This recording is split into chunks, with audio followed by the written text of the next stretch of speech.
I'm gonna start with a hot take that'll make a lot of people hate me. I personally thought that Breath of the Wild was a great game, but not that much more. Looking at its Metacritic score, as well as just general discourse on the internet, I'm in the minority. I'm not sure it was open world fatigue or what. I played for 50 hours, enjoyed it, and moved on. So when Tears of the Kingdom was announced, I was excited, but not overly so. I went into it with realistic expectations, but let me tell you, I think that this is a decent bit better than Breath of the Wild. Sure, the first 30 hours or so, I played it like how I would play Breath of the Wild. I just went around Hyrule doing shrines, killing enemies, stealing their weapons, unlocking more of the map of the Sky Towers. By the way, I really like how these towers will propel Link right in the air. It makes scouting out the world so much easier, and it's just fun. When played like this, then yeah, I kinda get the Deja-Vu comments that people make about the game. I thought that the $70 DLC comments were getting old though. When you mess around with the UltraHand though, this is where I think the game really shines over Breath of the Wild. I've seen people criticize this and say that Zelda is too sandboxy now. I mean, I guess I kinda get it. If building shit isn't your thing, I can see this feature being a miss. But man, I love going online and seeing new YouTube videos of people making like hydraulic presses to crush enemies and other shit.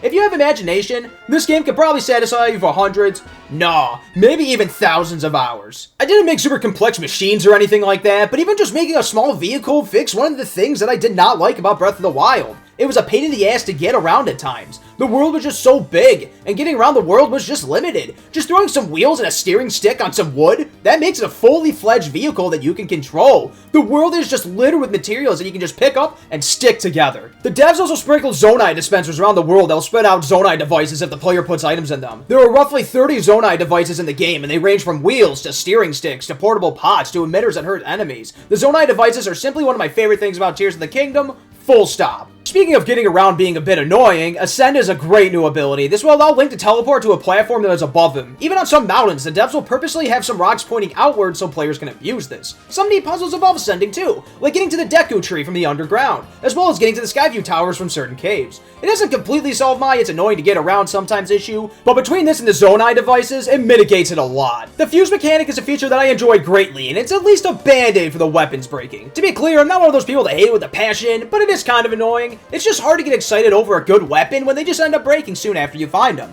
The basic idea behind fuse is this. You can combine your weapon with an object. This will help its durability because the object that is attached to it will break first. This can be used to get a longer life out of your weapons. These can also change what the weapon can do too. Like if you attach a rock to something, it'll be able to break stone. On that note, you can also attach any object to your arrow now, which I think is a great idea. This will give it more damage as certain objects will add an effect. There are fruits that will apply a freeze, fire, or electrical effect on the arrow. Other objects can power up the arrow dramatically. If the player doesn't want to use an arrow, they can also simply just throw an object. One example is clearing the smudge spots away by throwing splash fruit at them. I found the shrines to be more enjoyable than in Breath of the Wild. They developed a lot of these with the UltraHand in mind. The puzzles that they came up with some of these are really great. I like how a lot of these have more than one solution. The amount of them that I just kind of cheesed by jumping on something and recalling it, it was pretty funny. Doing them the intended way is still fun, of course. I really like how the developers let the players play in their own way, and the shrines in Tears of the Kingdom live by that. There are a few of them that will strip the player of all their materials, and they'll be instructed to use objects and shrines to kill enemies. In general, I did around 90 shrines before I called it quits. When every 4 are completed, they can either get an extra heart container or stamina vessel. Even after I maxed out my stamina and had enough hearts, I still did more of them because, well, they're just fun.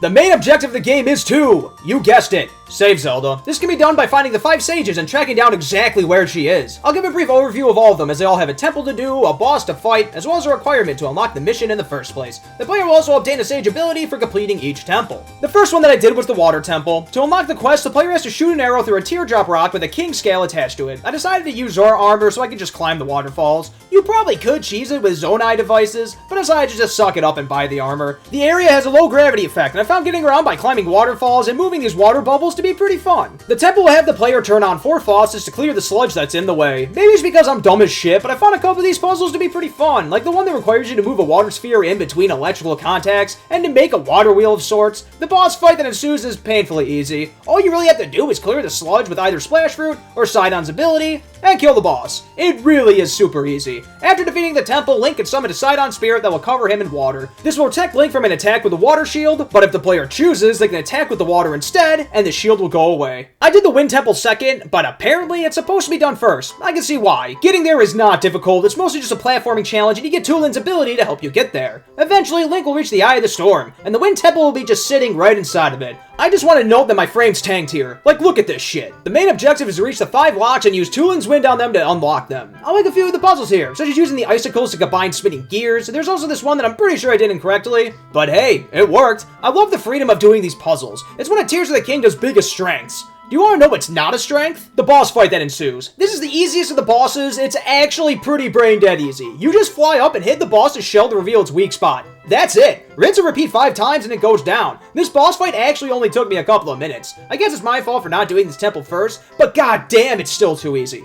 Link's ability will give Link a gust of air in the sky, which will allow him to glide farther. This is the best sage ability, full stop, and I will not accept arguments. The third one that I did was the Fire Temple. It starts out with me selling a bunch of shit so I can actually afford the Flame Guard armor. A mini boss fight breaks out early in the quest. The player has to get onto a flying Zonai device and shoot Yonobo at a giant rock creature. After defeating it, the game will lead the player into the depths. I like how the Fire Temple takes place down here. It forces the player to at least encounter the depths if they want to rush through the game. The Fire Temple itself may be my favorite one. There are a bunch of rails and minecarts, but the player can totally cheese this entire temple by doing 2 things: climbing and ascending. I did a mix of doing it legitimately and then cheesing parts of it. The objective here is to smash all 5 gongs with Yonobo. I like the ramp puzzles. Maybe I'm just dumb, but I just love combining a bunch of random shit with the UltraHand. I'll say that I screwed up this boss severely. For whatever reason, I insisted that I needed to use arrows and shoot its eye. So I pissed away most of my arrows when I could have just mounted this asshole and used normal weapons. What you're supposed to do is shoot Yonobo at it and it'll come tumbling down. Then Link can go apeshit on its eye with normal weapons. The sage ability here that is given will allow Link to shoot Yonobo, and I think it is the worst ability, full stop. Next, we have the Lightning Temple. Breaking into Gerudo Town was actually very clever. You gotta go underneath it, then use Ascend to break into the bunker portion where only women are allowed. Not before long, Link meets up with Riju, who will shoot down lightning after Link shoots his arrows. The next segment will have Link protecting Gerudo Town from enemies that spawn from nests. These nests can be destroyed by using Riju's ability. Now Link has to get to the temple itself,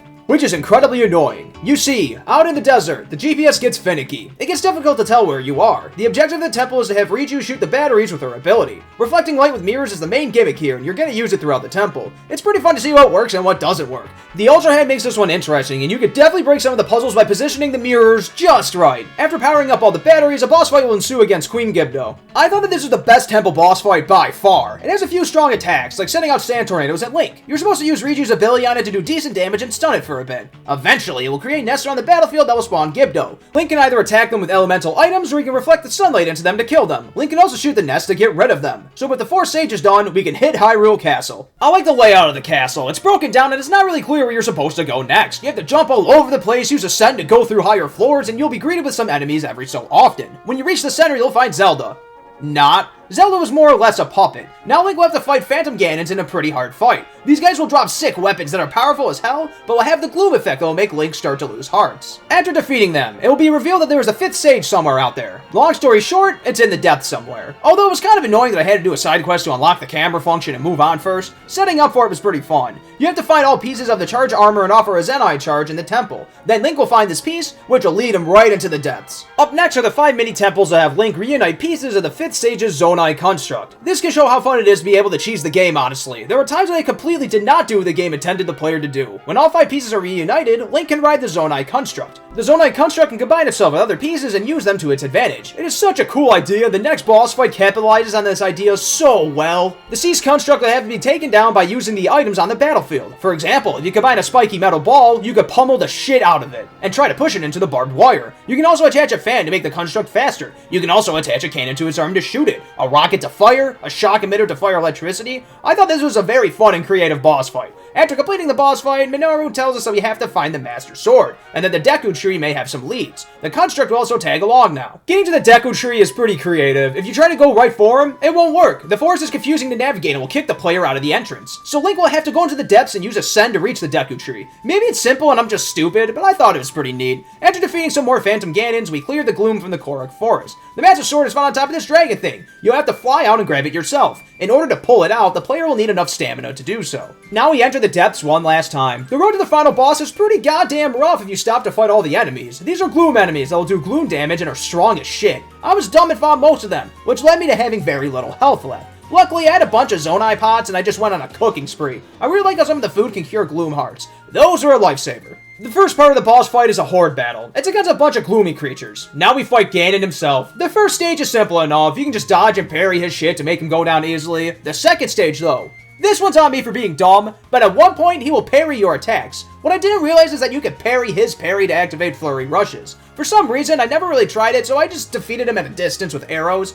It was not a great method, and I died a couple of times. Anyway, now for the final part. This fight is better for its spectacle rather than its mechanics, kind of like Psychonauts, for example. You ride the dragon that you pulled the Master Sword out of, and you have to land on Ganon, who has turned into a dragon himself and attack spots on his back. It's a very basic fight, and I barely even took damage here. After that, the Demon King is gone, and the main quest is complete. There is a lot of stuff that I didn't even touch yet, despite spending over 60 hours with the game. For example, there are elemental dragons that I didn't fight. There are a total of 152 shrines, and I only did about half of them. There are some treasures in the depths, plenty of sky islands that I didn't visit, lots of side quests to do. I'll still chip away at it over time, but with the Pikmin explosion that has really taken my attention away from this game, I've been finally dabbling with Hi-Fi Rush and Hogwarts Legacy as well. If I didn't do a video now, I never would have gotten one out. There are some things that are definitely a bit iffy for me. The biggest one is performance, honestly. I'm not sure if I'm in the minority here, but this game ran like complete shit at times. The FPS just tanked, like in the teens bad, and would stay there for a while. Whenever there was an explosion, the game would just go apeshit. Maybe it's because I played in docked mode, maybe it's better in handheld mode. I'm not really sure, but I see a lot of people brush over the performance, and honestly, I can't. It affected my fun at times. Another one applies to the combat, which I don't really know how to fix, to be honest. I like cooking, and I think it's a good feature, but I do think it's kind of dumb that Link can just cram food after food down his throat in no time at all. I really only died against Ganondorf in the Seas Construct,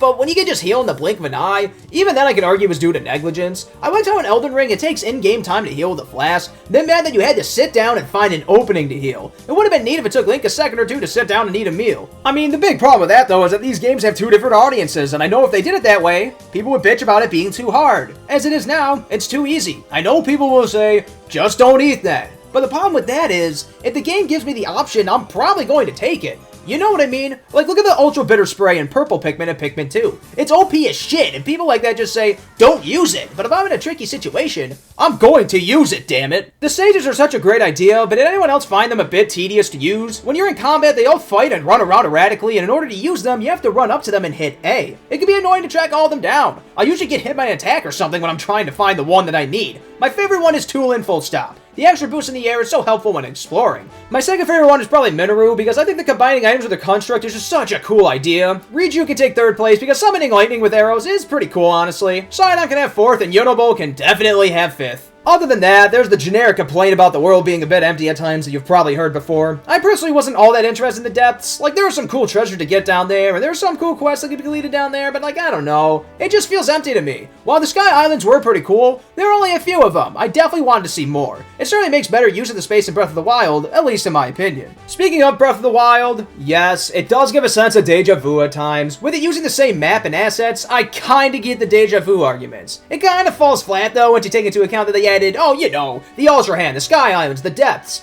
But like, most of the weapons are the same, how you increase your inventory is the same, how you increase your health and stamina is the same, and the overall feel is the same. I know it's a sequel, but some sequels definitely push the envelope a bit further. As a Pikmin fan, that's kind of like me saying that Pikmin 2 is just Pikmin 1 again. You know, once you remove the caves that take up like 70% of the game, get rid of purple and white Pikmin, get rid of the berry sprays, get rid of the new enemies and bosses, get rid of the second captain, the argument kind of falls flat once you interact with all the new shit that they introduced in Tears of the Kingdom. That's pretty much it though. I thought that Tears of the Kingdom was a nice improvement over Breath of the Wild, and I completely understand why people think that it's Game of the Year. It probably won't be mine, as I enjoyed Pizza Tower more overall, and I mean, Pikmin 4 is right around the corner, guys. Make no mistake though, if it was released during a different year, it could have been mine as well. A very strong 6 out of 7 that is ever so close to a 7 out of 7. I keep going back and forth in my mind.